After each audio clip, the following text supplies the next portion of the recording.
ನೀವು ನೋಡ್ತಾ ಇದ್ದೀರಾ ವಿವಿಸಿ ನ್ಯೂಸ್. ನಾನು ತೇಜಸ್ವಿನಿ. ಈಗ ಹೆಡ್ಲೈನ್ಸ್. ಅಮ್ಮನಹಟ್ಟಿ ಜಾತ್ರೆ ವಿವಾದ, ಅಪಪ್ರಚಾರ ಮಾಡಿಸಿದ್ದು ನಾಚಿಕೆಗೇಡಿನ ಸಂಗತಿ. ಶಾಸಕ ಶಿವಲಿಂಗೇಗೌಡರ ವಿರುದ್ಧ ಎನ್ಆರ್ ಸಂತೋಷ್ ವಾಗ್ದಾಳಿ. ಶಾಲಾ ಬಾಗಿಲಿಗೆ ಸಿಲುಕಿದ ವಿದ್ಯಾರ್ಥಿ ಕೈ, ಬೆರಳುಗಳಿಗೆ ಗಂಭೀರ ಗಾಯ. ಸಕಲೇಶಪುರದ ಬಾಳುಪೇಟೆಯಲ್ಲಿ ಘಟನೆ. ಬೆಳ್ಳಂಬೆಳಗ್ಗೆ ಕಾಡಾನೆಗಳ ದಂಡು ಪ್ರತ್ಯಕ್ಷ, ಆತಂಕದಲ್ಲಿ ಕೋಗೋಡು ಗ್ರಾಮಸ್ಥರ ಆತಂಕ. ಸೂಕ್ತ ಕ್ರಮಕ್ಕೆ ಆಗ್ರಹ. ಐದಳ್ಳ ಕಾವಲು ಭೂಮಿ ಸಂಘರ್ಷ, ರೈತ ಸಂಘದ ತೀವ್ರ ಪ್ರತಿಭಟನೆ. ಬಡವರಿಗೆ ಸೇರಬೇಕಾದ ಭೂಮಿ ಅರಣ್ಯ ಇಲಾಖೆ ಪಾಲು ಮಾಡಬೇಡಿ ಎಂದು ಆಕ್ರೋಶ. ಹೊಸನಗರದಲ್ಲಿ ಚರಂಡಿ ನಿರ್ಮಿಸದೆ ರಸ್ತೆ ಕಾಮಗಾರಿ, ಅಧಿಕಾರಿಗಳ ನಿರ್ಲಕ್ಷ್ಯಕ್ಕೆ ನಿವಾಸಿಗಳ ಆಕ್ರೋಶ. ಪ್ರತಿಭಟನೆಯ ಎಚ್ಚರಿಕೆ.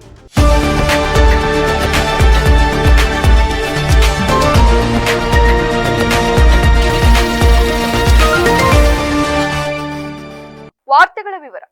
ಧಾರ್ಮಿಕ ಆಚರಣೆ ಮತ್ತು ಉತ್ಸವ ಮಾಡಲು ನ್ಯಾಯಾಲಯದ ಮೊರೆ ಹೋಗಬೇಕಾದ ಅನಿವಾರ್ಯತೆ ಕ್ಷೇತ್ರದಲ್ಲಿ ನಿರ್ಮಾಣವಾಗಿರುವುದು ನಾಚಿಕೆಗೇಡಿನ ಸಂಗತಿ ಎಂದು ಜೆಡಿಎಸ್ ಪರಾಜಿತ ಅಭ್ಯರ್ಥಿ ಹಾಗೂ ಜೆಡಿಎಸ್ ಮುಖಂಡ ಎನ್ಆರ್ ಸಂತೋಷ್ ಶಾಸಕ ಶಿವಲಿಂಗೇಗೌಡರ ವಿರುದ್ಧ ಹರಿಹಾಯ್ದರು.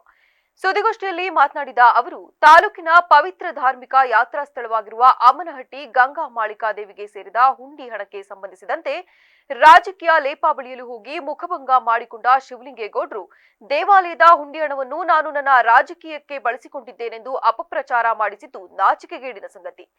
ದೇವಾಲಯದ ಹುಂಡಿ ಹಣವನ್ನು ನಿರ್ವಹಣೆ ಮಾಡಲು ಜವಾಬ್ದಾರಿಯುತ ಟ್ರಸ್ಟ್ ಇದೆ. ಅಲ್ಲದೆ ಗ್ರಾಮಸ್ಥರೆಲ್ಲರೂ ಸೇರಿ ದೇವರ ದುಡ್ಡಿನಲ್ಲಿ ದೇವಿಗೆ ಚಿನ್ನಾಭರಣ ಹಾಗೂ ಇತರೆ ಅಲಂಕಾರ ಆಭರಣಗಳನ್ನು ಮಾಡಲು ತೀರ್ಮಾನಿಸಿ ಅದರ ಜವಾಬ್ದಾರಿಯನ್ನ ನನಗೆ ವಹಿಸಿದ್ರು. ದೇವಿಯ ಸೇವೆಗೆ ನನಗೆ ಸಿಕ್ಕ ಅವಕಾಶವನ್ನು ಶ್ರದ್ಧಾ ಭಕ್ತಿಯೊಂದಿಗೆ ಮಾಡಿದ್ದೇನೆ. ಅದು ಸಹ ದಾಖಲೆ ಸಮೇತ ಈಗಾಗಲೇ ಸ್ಪಷ್ಟಪಡಿಸಿದ್ದು, ಇದನ್ನು ಸಹಿಸದ ಶಾಸಕರು ತಮ್ಮ ರಾಜಕೀಯ ಶಕ್ತಿಯನ್ನು ಬಳಸಿಕೊಂಡು ತಾಲೂಕು ಆಡಳಿತ ಹಾಗೂ ಪೊಲೀಸ್ ಇಲಾಖೆಯನ್ನ ದುರ್ಬಳಕೆ ಮಾಡಿಕೊಳ್ಳುವ ಮೂಲಕ ಅಧಿಕಾರಿಗಳು ತಮ್ಮ ಹಣತೆಯಂತೆ ನಡೆದುಕೊಳ್ಳುವಂತೆ ನೋಡಿಕೊಳ್ಳುವಲ್ಲಿ ಯಶಸ್ವಿಯಾಗಿದ್ದಾರೆ. ಅಲ್ಲದೆ ದೇವಿಯ ಜಾತ್ರೆಯನ್ನು ತಡೆಯುವ ನಿಟ್ಟಿನಲ್ಲಿ ಗ್ರಾಮದಲ್ಲಿ 144 ಸೆಕ್ಷನ್ ನಿಷೇಧಾಜ್ಞೆ ತರುವ ಮೂಲಕ ಜಾತ್ರಾ ಮಹೋತ್ಸವಕ್ಕೆ ಅಡ್ಡಿಪಡಿಸಲು ಯತ್ನಿಸಿದ್ದು ಗ್ರಾಮಸ್ಥರು ಹಾಗೂ ಭಕ್ತ ವೃಂದಕ್ಕೆ ಅಸಮಾಧಾನವಾಯಿತು. ಶಾಸಕರ ಹಣತೆಯಂತೆ ನಡೆದ ಪೊಲೀಸರು ಹಾಗೂ ತಾಲೂಕು ಆಡಳಿತದ ನಿಲುವನ್ನ ಖಂಡಿಸಿ ಹೈಕೋರ್ಟ್ ಮೆಟ್ಟಿಲೇರಿದ ಟ್ರಸ್ಟ್ ನ್ಯಾಯಾಲಯದ ಮೂಲಕ ಜಾತ್ರೆ ನಡೆಸಲು ಅನುಮತಿ ಪಡೆದಿರುವುದು ಶಾಸಕರ ಕಾರ್ಯವೈಖರಿಗೆ ಹಿಡಿದ ಕೈಗನ್ನಡಿಯಾಗಿದೆ ಎಂದರು. ಸುದ್ದಿಗೋಷ್ಠಿಯಲ್ಲಿ ಗಂಗಾ ಮಾಳಿಕಾ ದೇವಿ ಟ್ರಸ್ಟ್ ಅಧ್ಯಕ್ಷ ಗಂಗಣ್ಣ, ಕಾರ್ಯದರ್ಶಿ ಉಮೇಶ್, ಖಜಾಂಚಿ ಅಜ್ಜಪ್ಪ, ನಿರ್ದೇಶಕರಾದ ಗಂಗಣ್ಣ, ನಟರಾಜ್, ರಾಜಣ್ಣ, ದೇವಸ್ಥಾನದ ಅರ್ಚಕ ಶಿವಲಿಂಗಪ್ಪ ಸೇರಿದಂತೆ ಮತ್ತಿತರರು ಹಾಜರಿದ್ದರು.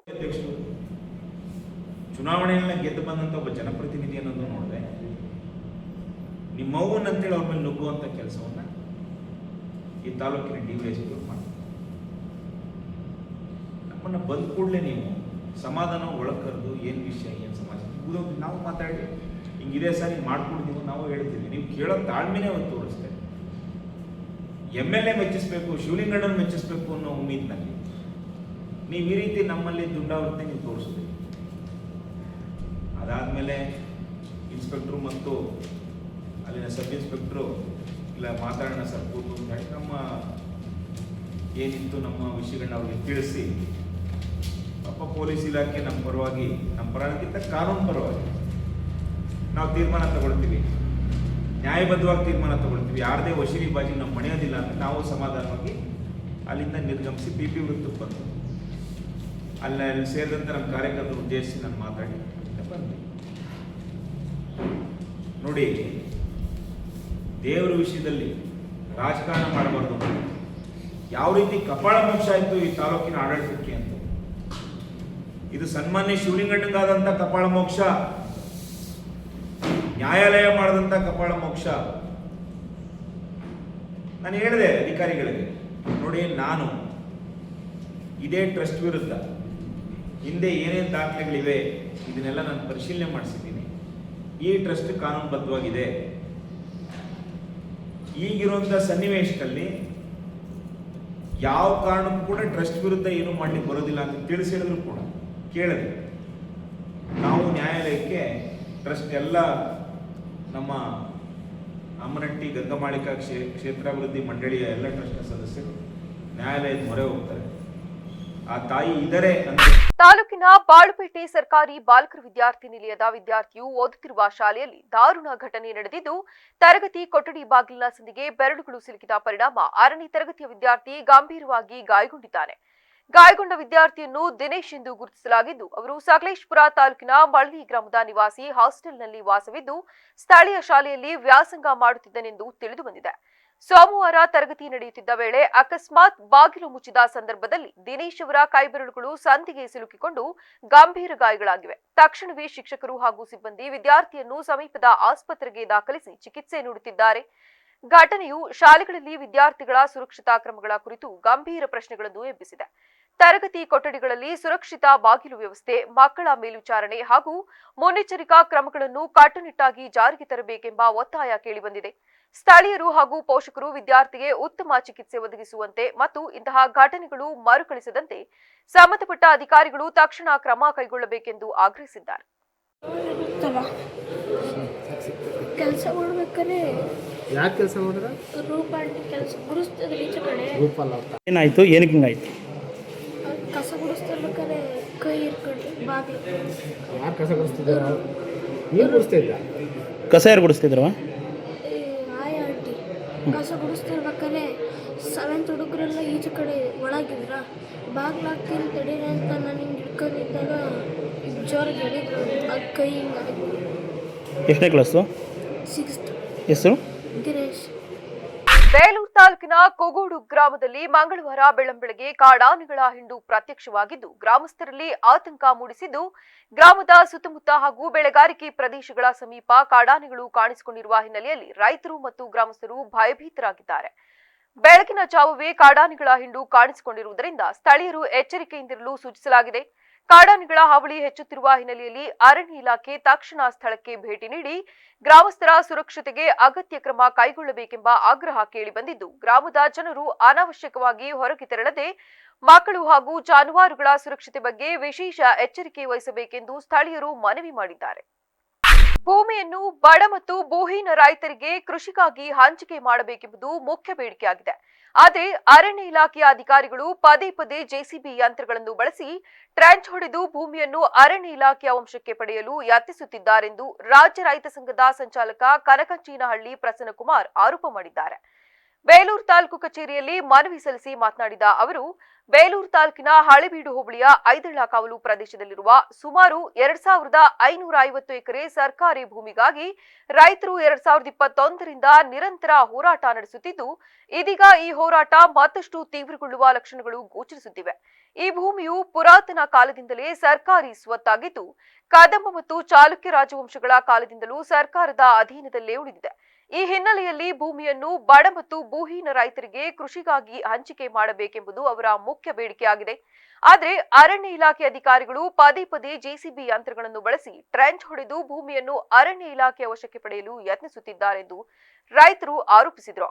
ಭಾನುವಾರ ಮಧ್ಯರಾತ್ರಿ ವೇಳೆ ಜೆಸಿಬಿ ಯಂತ್ರವನ್ನು ಗುಪ್ತವಾಗಿ ಸ್ಥಳಕ್ಕೆ ತಂದು ಕೆಲಸ ಆರಂಭಿಸಿದ ಘಟನೆ ಉದ್ವಿಗ್ನತೆಯನ್ನು ಹೆಚ್ಚಿಸಿದೆ.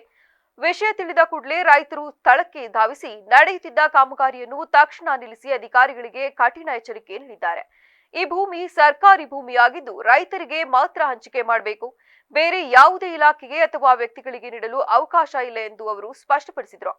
ಅರಣ್ಯ ಇಲಾಖೆ ಅಧಿಕಾರಿಗಳು ಮುಂದೆಯೂ ಇದೇ ರೀತಿಯಾಗಿ ಭೂಮಿಗೆ ಪ್ರವೇಶಿಸಲು ಯತ್ನಿಸಿದರೆ ಬೇಲೂರು ಪಟ್ಟಣದಲ್ಲಿ ಚಿಕ್ಕಮಗಳೂರು ಬೆಂಗಳೂರು ರಾಷ್ಟ್ರೀಯ ಹೆದ್ದಾರಿಯನ್ನು ಬಂದ್ ಮಾಡುವುದಾಗಿ ರೈತರು ಎಚ್ಚರಿಸಿದ್ದಾರೆ.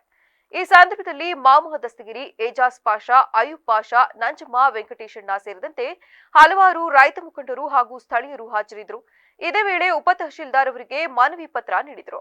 ಕರ್ನಾಟಕ ರಾಜ್ಯದ ಹಾಸನ ಜಿಲ್ಲೆ ಬೇಲೂರು ತಾಲೂಕು ಹಳೆಬೀಡು ಹೋಬಳಿ ಐದಳ್ಳ ಕಾವಲು 1 ಸರ್ವೆ ನಂಬರ್ 1 2550 ಎಕರೆ ಭೂಮಿಗಾಗಿ ನಾವು 2021ರಿಂದ ನಿರಂತರವಾದಂಥ ಹೋರಾಟನ ಮಾಡಿದ್ವಿ.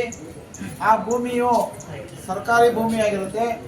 ಸರ್ಕಾರಿ ಭೂಮಿಯಾಗಿದ್ದು ಅದು ಹಿಂದಿನ ಕಾಲದ ರಾಜ ಮಹಾರಾಜರು ಅಂದರೆ ಕದಂಬರು, ಚಾಳುಕ್ಯರು ಮತ್ತು ರಾಜರು ಆಳಿದಂಥ ಕಾಲದಿಂದಲೂ ಆ ಭೂಮಿ ಸರ್ಕಾರಿ ಆಗಿರುತ್ತೆ. ಆದರೆ ಅರಣ್ಯ ಇಲಾಖೆ ಏನಿದೆ ಪದೇ ಪದೇ ಹೋಗಿ ಜೆಸಿಪಿನ ತಗೊಂಡೋಗಿ ಅಲ್ಲಿ ಕೆಲಸ ಮಾಡೋದು, ಟ್ರಂಚ್ ಹೊಡೆದು ಈ ಒಂದು ಕುತಂತ್ರವನ್ನು ಮಾಡ್ತಿತ್ತು. ಇಂದು ಸಹ ಮಾಡಿತ್ತು. ಅವರು ಸಹ ನಾವು ಜೆಸಿಪಿನ 3 ಸರಿ ಕಳಿಸಿದ್ದೀವಿ.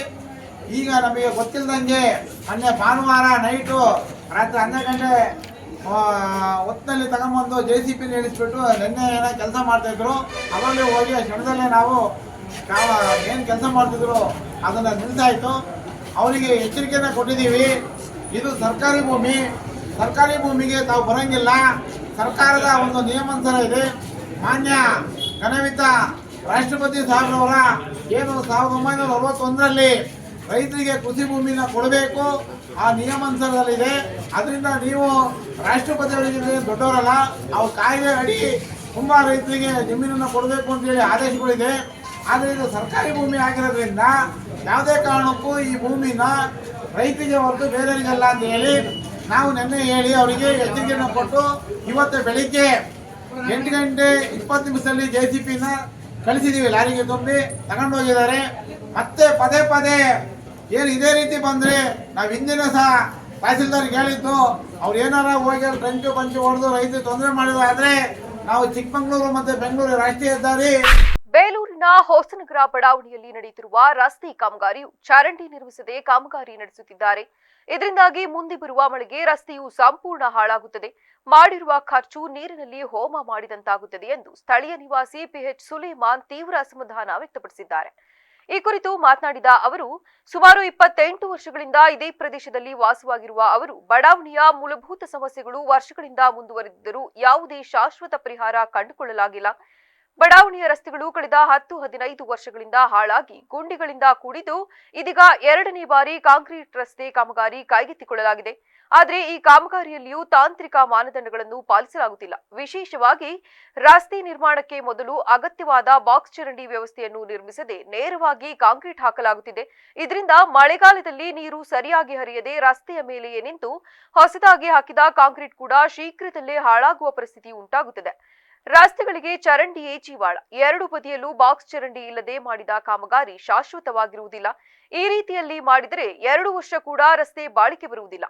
ಪುರಸಭೆ ಎಂಜಿನಿಯರ್ ಮತ್ತು ಚೀಫ್ ಆಫೀಸರ್ ಅನ್ನು ಹಲವಾರು ಬಾರಿ ಸ್ಥಳಕ್ಕೆ ಬರುವಂತೆ ಕರೆಸಿದರೂ ಸ್ಪಂದನೆ ಸಿಗಲಿಲ್ಲ ಎಂದು ಆಕ್ರೋಶ ವ್ಯಕ್ತಪಡಿಸಿದರು. 6 ಪಾರ್ಕ್ಗಳಿದ್ದರೂ ಒಂದನ್ನು ಅಭಿವೃದ್ಧಿಪಡಿಸಿಲ್ಲ. 1000ಕ್ಕೂ ಹೆಚ್ಚು ಮನೆಗಳಿರುವ ಈ ಪ್ರದೇಶದಲ್ಲಿ ಜನರು ದಿನನಿತ್ಯ ಓಡಾಡುವ ದಾರಿಯೇ ದುಸ್ಥಿತಿಯಲ್ಲಿದೆ. ಇನ್ನು 30 ವರ್ಷಗಳಿಂದ ಒಂದೇ ಒಂದು ಉದ್ಯಾನವನವು ಸಮರ್ಪಕವಾಗಿ ಅಭಿವೃದ್ಧಿಪಡಿಸಿಲ್ಲ. ಜನರ ಜೀವನ ಮಟ್ಟ ಸುಧಾರಣೆಗೆ ಬೇಕಾದ ಯಾವುದೇ ಕ್ರಮ ಕೈಗೊಂಡಿಲ್ಲ. ಈ ಎಲ್ಲಾ ಸಮಸ್ಯೆಗಳಿಗೂ ತಕ್ಷಣ ಸ್ಪಂದನೆ ಸಿಗದಿದ್ದರೆ ಸ್ಥಳೀಯರೆಲ್ಲ ಸೇರಿ ಪ್ರತಿಭಟನೆ ನಡೆಸುವುದಾಗಿ ಎಚ್ಚರಿಕೆ ನೀಡಿದರು. ಸುಮಾರು 28 ವರ್ಷದಿಂದ ಇಲ್ಲೇ ವಾಸ ಇದ್ದೀನಿ ನಾನು. ಈ ಬಡಾವಣೆ ಆದಮೇಲೆ ಹೊಸನಗರದಲ್ಲಿ ಏನು ಕೆಲಸಗಳು ಆಗ್ತಾ ಇದ್ದಾವೆ ಅಂದರೆ ನೋಡಿ, ಇಲ್ಲಿ ಓಡಾಡ್ತಕ್ಕಂಥ ರಸ್ತೆ ಯಾವ ಥರ ಇದೆ ಅಂದರೆ ನಮಗೆ ಇಲ್ಲಿ ತಿರುಗಾಡೋದೇ ಭಾಳ ಕಷ್ಟ. 10-15 ವರ್ಷದಿಂದ ಎಲ್ಲ ಗುಂಡಿ ಬಿದ್ದು ಹೋಗಿತ್ತು. ಒಂದು ಸಲ ಹಾಕಿದ್ರು, ಇದು 2ನೇ ಸಲ ಆಗ್ತಾ ಇದ್ದಾರೆ, ಕೆಲಸವನ್ನು ಮಾಡ್ತಾಯಿದ್ದಾರೆ. ಆದರೆ ಇಲ್ಲಿ ಏನು ಮಾಡಿದ್ದಾರೆ ಅಂದರೆ ಬಾಕ್ಸ್ ಚರಂಡಿಗಳು 2 ಕಡೆ ಆಗಬೇಕಾಗಿತ್ತು, ಇಲ್ಲಿ ಅದನ್ನು ಬಿಟ್ಟಿದ್ದಾರೆ. ನೇರವಾಗಿ ಕಾಂಕ್ರೀಟ್ ಹಾಕ್ಕೊಂಡು ಹೋಗ್ತಾ ಇದ್ದಾರೆ. ಇದು ಕೆಲಸ ಸರಿ ಆಗ್ತಾ ಇಲ್ಲ. ನಮಗೆ ಭಾಳಷ್ಟು ತೊಂದರೆ ಆಗ್ತಾಯಿದೆ. ಇದು ಹೊಡೆದು ಹೋಗ್ತದೆ ಎಲ್ಲ ಕಂಪ್ಲೀಟ್ ಮತ್ತೆ ಹೋಗ್ತಾಯಿದೆ. ಇದು 2 ವರ್ಷನೂ ಬರೋದಿಲ್ಲ. ಆ ಥರ ಮಾಡ್ತಾಯಿದ್ದಾರೆ. ಕೆಲಸಗಾರರಿಗೆ ನಾವು ಹೇಳ್ತಾ ಇಲ್ಲ, ಕೆಲಸಗಾರರು ಮಾಡ್ತಾರೆ, ಅವ್ರ ಕೆಲಸ ಅವ್ರು ಮಾಡ್ತಾಯಿದ್ದಾರೆ. ಇಲ್ಲಿ ನಮ್ಮ ಇರ್ತಕ್ಕಂಥ ಪುರಸಭೆಯವರು ಸರಿಯಾಗಿಲ್ಲ. ಚೀಫ್ ಆಫೀಸರ್ ಇರ್ಬೋದು, ಇಂಜಿನಿಯರ್ ಇರ್ಬೋದು. ಇದು ಪ್ಲ್ಯಾನ್ ಮಾಡುವಾಗ ಯಾವ ಥರ ಮಾಡಿದ್ದಾರೆ ಅಂತ ನಮಗೆ ಗೊತ್ತಿಲ್ಲ. ಇಂಜಿನಿಯರ್ನ 3 ದಿವಸದಿಂದ ಕರಿತಾ ಇದ್ದೀನಿ, ಬನ್ನಿರಿ ಇಲ್ಲಿ ಬನ್ನಿರಿ ಅಂತ ಬಂದಿಲ್ಲ. ಅದರಿಂದ ನಮಗೆ ಭಾಳಷ್ಟು ತೊಂದರೆ ಆಗಿದೆ. ಇಲ್ಲಿ ಬಾಕ್ಸ್ ಚರಂಡಿ ಇಲ್ಲದೆ ಇದು ಮಾಡಿ ಏನು ಪ್ರಯೋಜನ ಇಲ್ಲ. ಮಳೆ ಬಂದರೆ ನೀರೆಲ್ಲ ಕೊರೆಯುತ್ತದೆ, ಮತ್ತೆ ಇದು ಹೊಡ್ಕೊಂಡು ಹೋಗ್ತದೆ. ಇದು ಪ್ರಾಬ್ಲಮ್ಮು ಒಂದು. 2ನೇದಾಗಿ ನೋಡಿ, ಫ್ರಂಟಲ್ಲಿ ನ್ಯಾಷನಲ್ ಹೈವೇ ಮಾಡತಕ್ಕಂಥ ಇದೆ ಎಂಥದ್ದು ಮೋರಿ. ಆ ಮೋರಿಗಳನ್ನ ತಾವು ನೋಡಿ ನಮ್ಮ ಪರಿಸ್ಥಿತಿ ಹೇಗಿದೆ ಇಲ್ಲಿ ಓಡಾಡೋಕ್ಕೆ ಅಂತ ಅನ್ಕೊಂಡು ನಿಮಗೆ ಅರ್ಥ ಆಗ್ತದೆ. ಇಲ್ಲಿ ಒಳಗಡೆ ಊರೊಳಗಡೆ ಬಂದುಬಿಟ್ರೆ ಎಲ್ಲೂ ರಸ್ತೆಗಳು ಸರಿ ಇಲ್ಲ. ಆ ಥರ ಇದೆ ನಮ್ಮದು. ಈಗ ಮಾಡ್ತಿರ್ತಕ್ಕಂಥ ಕೆಲಸನೂ ಸರಿಯಾಗಿ ಮಾಡಲಿಲ್ಲ ಅಂದರೆ ಏನು ಪ್ರಯೋಜನ? ಇದನ್ನು ಯಾರು ಮಾಡಬೇಕು? ಇಂಜಿನಿಯರ್ ಬಂದು ಮೆಜರ್ಮೆಂಟ್ ತೊಗೊಂಡು ಬಾಕ್ಸ್ ಚರಂಡಿ ಮಾಡಿ ಆಮೇಲೆ ಈ ಕಾಂಕ್ರೀಟ್ ಹಾಕ್ಸ್ಬೇಕು. ಅವಾಗ ಈ ಕಾಂಕ್ರೀಟ್ ಪರ್ಮನೆಂಟ್ ಆಗಿರ್ತದೆ. ಒಂದು 10 ವರ್ಷ ಬಾಳಿಕೆ ಬರ್ಬೋದು. ಏನೂ ಇಲ್ದಂಗೆ ಬಂದು ಏಕಾದಮ್ಮ ಈ ಥರ ಮಾಡ್ಕೊಂಡು ಹೋಗ್ಬಿಟ್ರೆ ಅಲ್ಲೇ ಕೂತ್ಕೊಂಡು ಬರೆದ್ರೆ ಆಗುತ್ತೆ ಕೆಲಸಗಳು. ಸಾರ್ವಜನಿಕರ ಕೆಲಸ ಸಂಬಿದು ಬರಬೇಕು ಇಲ್ಲಿಗೆ. ನಾವು ಕರೆದ್ರೂ ಬರ್ತಾ ಇಲ್ಲ ಅಂದರೆ ಅರ್ಥ ಏನಿದೆ? ಇದರಿಂದ ನಾನು ಪುರಸಭೆಯ ಇಂಜಿನಿಯರ್ ಇರ್ಬೋದು, ಚೀಫ್ ಆಫೀಸರ್ ಇರ್ಬೋದು, ಎಲ್ಲರೂ ನಾನು ಖಂಡನೆ ಮಾಡ್ತೀನಿ ಅವ್ರ ಮೇಲೆ. ಏನಿದ್ರು ಅಲ್ಲಿ ಏನಿದ್ರು ಬೇರೆ ಏನು ಈ ಥರ ಕೆಲಸ ಮಾಡೋದಕ್ಕಿಂತ ಸುಮ್ಮನೆ ಇರೋದು ಒಳ್ಳೆಯದು. ಯಾಕೆ ಮಾಡಬೇಕು ಈ ಕೆಲಸಗಳು? ಇದು 30 ಲಕ್ಷ ರೂಪಾಯಿ ಗ್ರಾಂಟ್ ಅಂತೆ. ಈಗ ಮತ್ತೊಮ್ಮೆ ಹೆಡ್ಲೈನ್ಸ್. ಅಮ್ಮನಹಟ್ಟಿ ಜಾತ್ರೆ ವಿವಾದ, ಅಪಪ್ರಚಾರ ಮಾಡಿಸಿದ್ದು ನಾಚಿಕೆಗೇಡಿನ ಸಂಗತಿ. ಶಾಸಕ ಶಿವಲಿಂಗೇಗೌಡರ ವಿರುದ್ಧ ಎನ್ಆರ್ ಸಂತೋಷ್ ವಾಗ್ದಾಳಿ. ಶಾಲಾ ಬಾಗಿಲಿಗೆ ಸಿಲುಕಿದ ವಿದ್ಯಾರ್ಥಿ ಕೈ, ಬೆರಳುಗಳಿಗೆ ಗಂಭೀರ ಗಾಯ.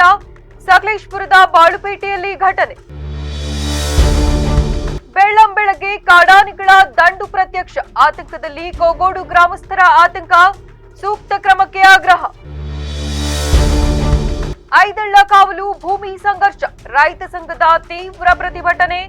ಬಡವರಿಗೆ ಸೇರಬೇಕಾದ ಭೂಮಿ ಅರಣ್ಯ ಇಲಾಖೆ ಪಾಲು ಮಾಡಬೇಡಿ ಎಂದು ಆಕ್ರೋಶ. ಹೊಸನಗರದಲ್ಲಿ ಚರಂಡಿ ನಿರ್ಮಿಸದೆ ರಸ್ತೆ ಕಾಮಗಾರಿ, ಅಧಿಕಾರಿಗಳ ನಿರ್ಲಕ್ಷ್ಯಕ್ಕೆ ನಿವಾಸಿಗಳ ಆಕ್ರೋಶ. ಪ್ರತಿಭಟನೆಯ ಎಚ್ಚರಿಕೆ. ಕ್ಷಣ ಕ್ಷಣದ ಸುದ್ದಿಗಾಗಿ ನೋಡ್ತಾ ಇರಿ ವಿವಿಸಿ ಟಿವಿ, ಸತ್ಯದ ಕಡೆ ನಮ್ಮ ನಡೆ.